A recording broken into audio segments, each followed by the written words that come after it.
I'll have a room prepared, ma'am, and the porter will fetch your bags. Oh, hurry up, man. Yes, ma'am. And in the meantime, a table by the window. Oh, yes, ma'am.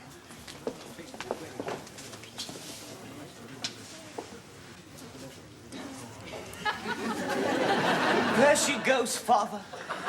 Henrietta Masham, the light of my life. He looks a little burnt out to me, Roderick. Never. She's in the full vigour of womanhood, depend upon it. There's many a good tune played on an old bassoon, sir. That's true, Grange, and as they say, the finest wine comes out of old bottles. And there's many a roaring fire burns in an ancient heart. Oh, my, that's enough, Grant. She may be a few years my senior, but her husband left her 100,000 at 3%, and you can keep a decent pack of hounds and live like a gentleman on that. Oh, a trim figure, Roderick. I knew you'd like her. I was referring to the money. 3%, oh, that's very encouraging. There is a snag.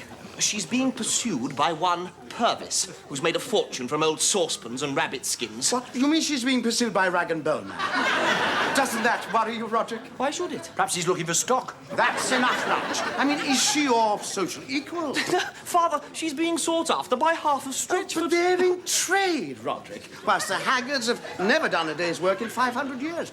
I shall appraise her and see if she's worthy of our consideration. I wouldn't, sir. Why not? You've got a hole in your jacket and your breeches are split.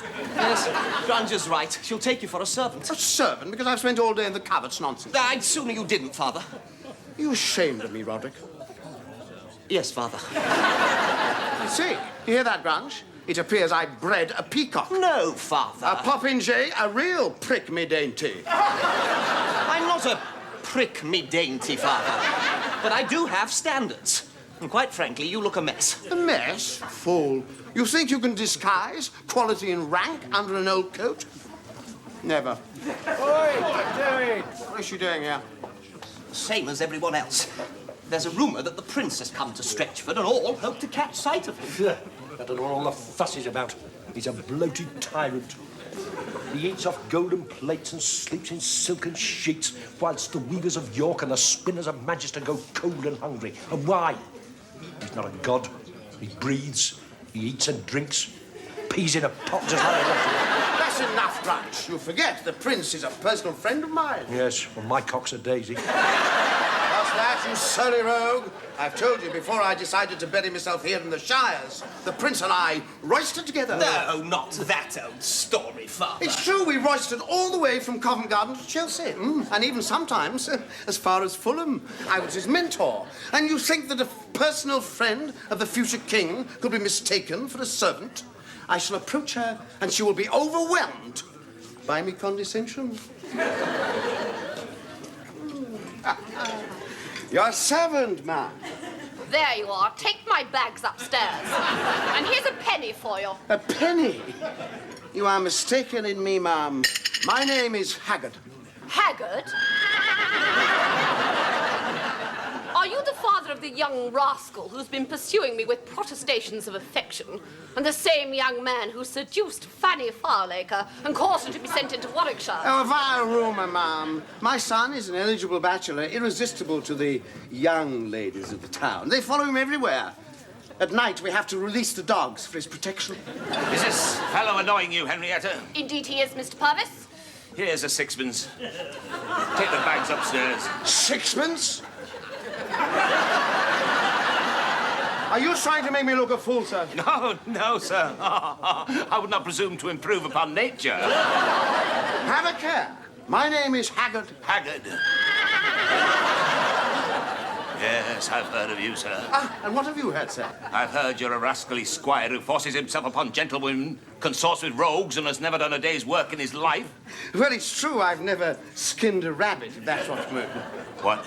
I'm not in trade, sir, and I thank God for it. I'm proud to say these hands have never known work, and I haven't dressed myself in 20 years. Then I suggest you try, sir. You look in need of a change. What? Well said, Mr. Purvis. It's a sorry state when the upstarts of the town insult the gentry. Apparently, I've gone too far in my condescension.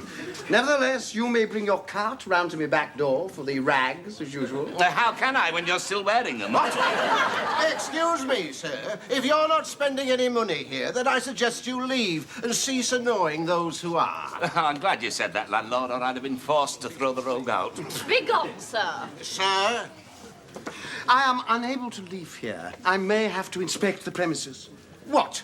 Well, I am acting on behalf of a certain personage who has charged me with the task of finding decent lodgings. a certain personage? What do you mean, sir? Well, I cannot tell you the gentleman's name. It is a confidential matter. Do you mean the prince? Oh, shh. He and his party are looking for discreet accommodation. Oh, but I'm not sure whether I can recommend this place. Oh, I may have to inspect the kitchens.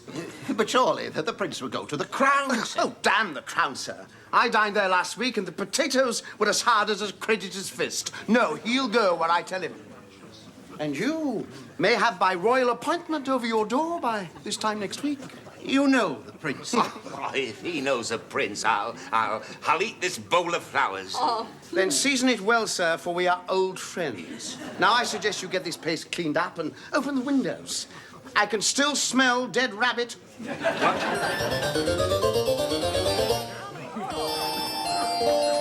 More champagne, Roderick? I think not, Father.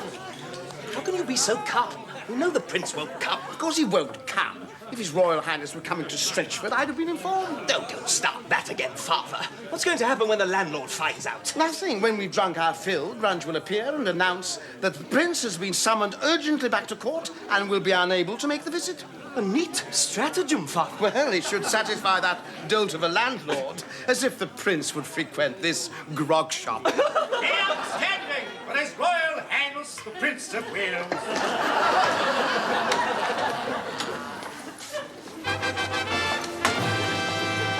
Oh, there's the gentleman, Your Royal Highness. Your old friend, Squire Haggard. Perhaps Your Royal Highness doesn't remember me. It was a long time ago. You may have forgotten. Not at all, my dear Haggard. Once we've rested from our journey, you must join us over a glass of brandy. We can talk of old times. Oh, Your Royal Highness is too kind.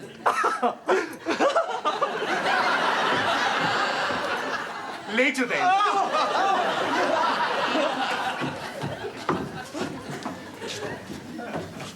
His Royal Highness extends his compliments and says he's been urgently summoned back to court and will be unable to...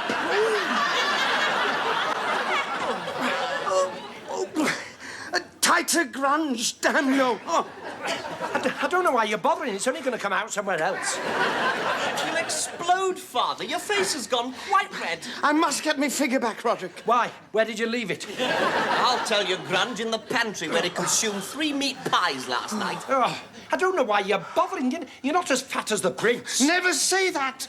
Never say fat in front of the prince. He hates fat. I didn't realize you knew him so well, Father. No, you didn't believe me, did you, Roderick, when I said I was once a rising star? You'd be a rising star if those stays go. You lit the ceiling. Now, the coat. Oh, the coat. What do you think? Ah, it's a fine coat. On approval. See how they treat me now. I'm under royal patronage. Things are looking up, Roderick. Haggard has come into his own again. Yeah. Royal patronage. Those that are at ease and stretch themselves on beds of down. Those that grind our faces and flay our skins. What are their rustling silks and velvets, their glittering gold and silver lace, but the sweat of our brows and the waltz of our bellies.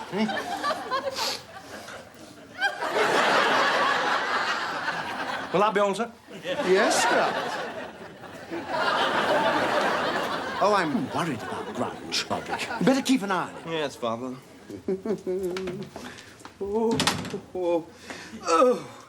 Oh, yes. As slim as a wand. If only I could breathe. Come. Mr. Haggard. I see you know me now, Purvis. Yes, sir. And you wish me to carry your bags upstairs? No, I really have to. Louder, Purvis, I can't hear. No, I really must apologize. You mean for not being a gentleman? Well, I can't hear? yes, for not being a gentleman. Well, never mind. Perhaps you can't improve upon nature now. Can I help you in some way? Well, I wondered, well, Mrs. Masham wondered, well, we both wondered if we may be presented. Presented to His Royal Highness? To His Royal Highness. Out of the question. We've just agreed. You're not a gentleman. But a gentleman keeps his word. A bowl of flowers, you said. what? Never mind the daffs, but the tulips are quite fresh. Or would you prefer the grape hyacinths? Oh, damn it, Haggard. A wager between gentlemen must be honoured, Purvis. Salt?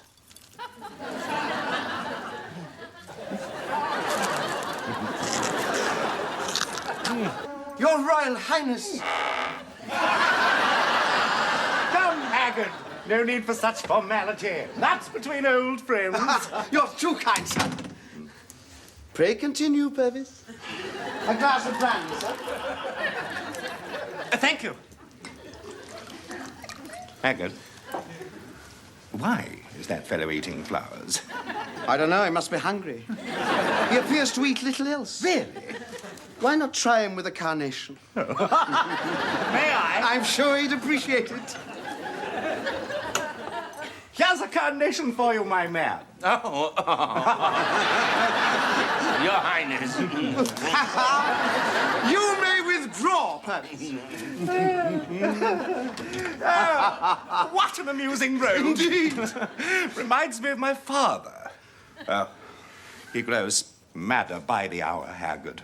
So I've heard. He not only talks to the trees, he shakes hands with the branches. Last week, he threw me against a wall and called me an idle dog. Oh, what a scandal, what a calumny. He's obviously ready for the loony bin. I mean, not to appreciate so talented, so elegant, so noble a son.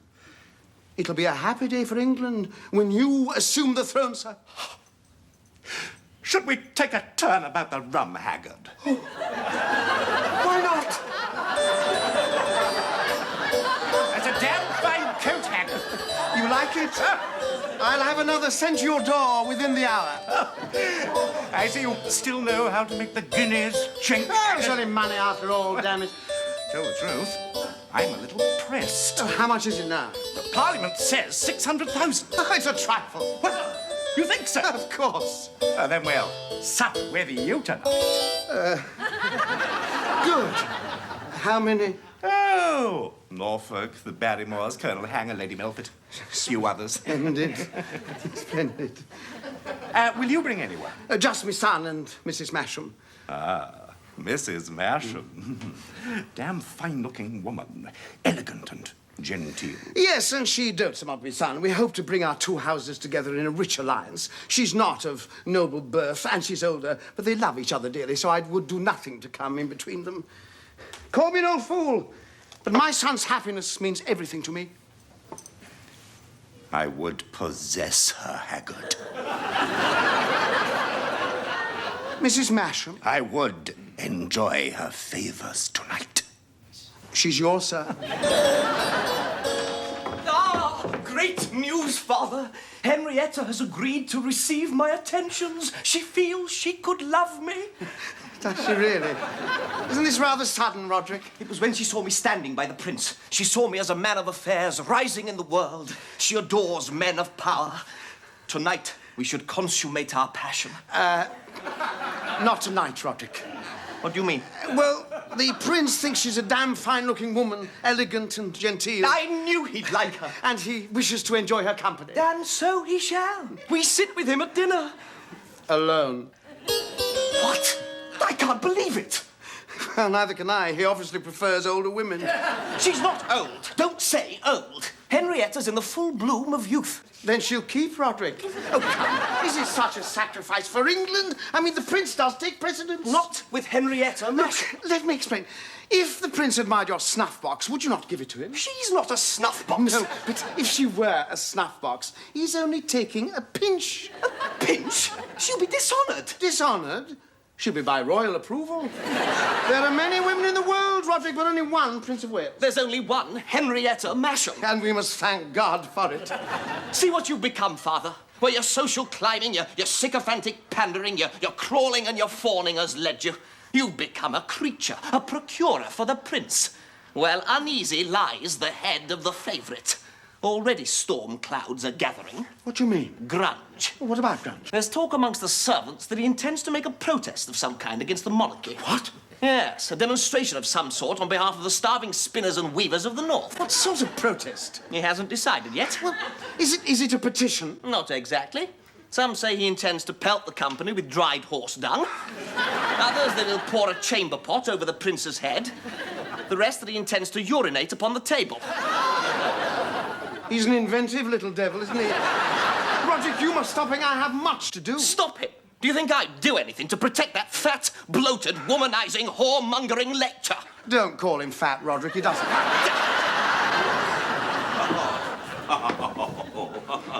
The table looks magnificent, Haggard. I'm glad you like it, Purvis. After all, you're paying for it. What? Well, don't you want to advance yourself? Entertain the future King of England? Well, indeed, it'd be a great honour to sit at the same table as the prince. What? You mean you want to sit down with us as well? Well, of course. Well, now, that's going to be difficult because, you see, you have no breeding.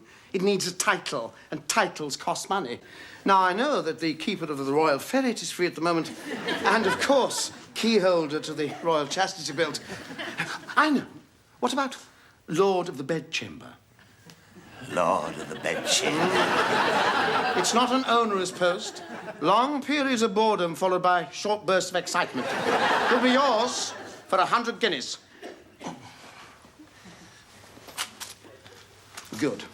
Now, meanwhile, you must think of a coat of arms. Possibly a rabbit rampant on a field of lettuce over crossed saucepans. Think about it.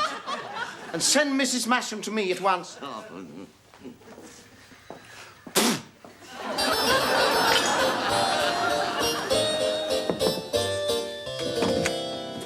Ah, Mrs. Masham. Sir, I was a little short with you earlier. I hope you are not offended. Indeed not, ma'am. I am relieved, although your son, whom I adore, assured me of your good opinion. It is not of my son I wish to speak, but of the prince. The prince? He admires you, ma'am. No. He does. Believe me, I am his intimate. You see that cushion, ma'am? Yeah. You see the dent? Ooh. The prince sat there. Sit, ma'am.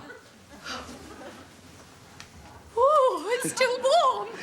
He's a hot-blooded man, ma'am. To think I've come so close to the throne. You'll be even closer this evening, ma'am. I have arranged it. Oh, I am transported. Your servant, ma'am.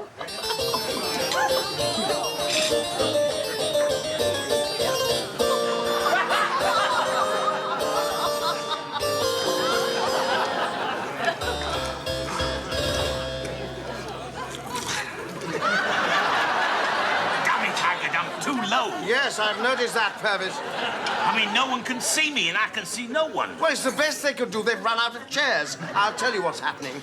Meanwhile, try and keep you big out of the soup. You're worse than a cocker spaniel. Sink me, Roderick. These corsets are killing me. If I don't release them soon, I shall explode. And so shall I if I have to watch that fat, greasy bed swerver handling my precious gem. Don't say that. Don't say fat. And when it comes to bed swerving, you've done more than your fair share. He's a great whale, Father. Don't say that.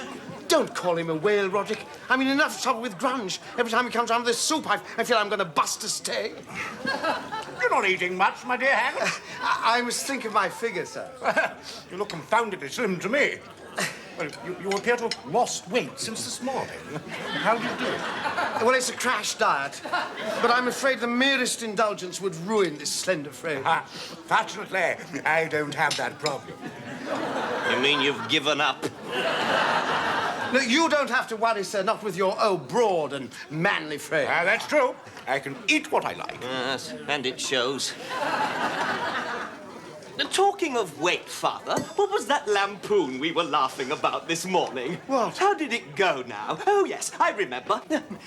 by his bulk and by his size, by his oily qualities, there, or else my eyesight fails, there should be the Prince of...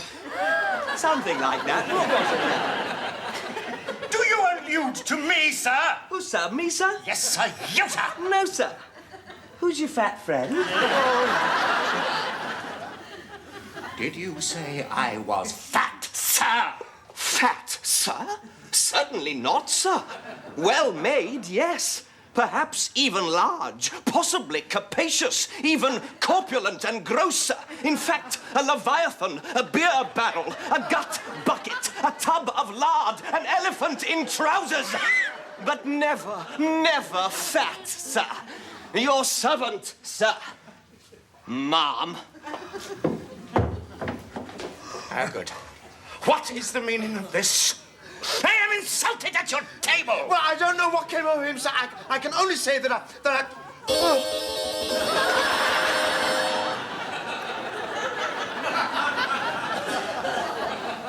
Yes, what is it? Peas pudding, sir. Well, that's a relief. I didn't order peas pudding. I don't eat it. I know, sir, but it comes with the compliments of the honest weavers of York and the spinners of Manchester, sir. They have to eat it all the time. And they thought you might like to try some.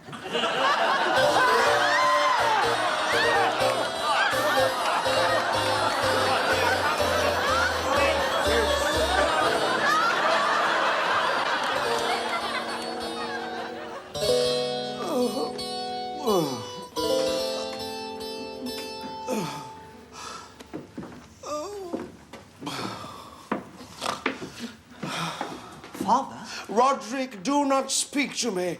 You have ruined me on the verge of greatness. And tell Grunge if he comes within a sword's length, he's a dead man. Grunge has something to say. It's too late for an apology. It's not an apology. What is it, then? It seems there's a madman loose in Stretchford, sir.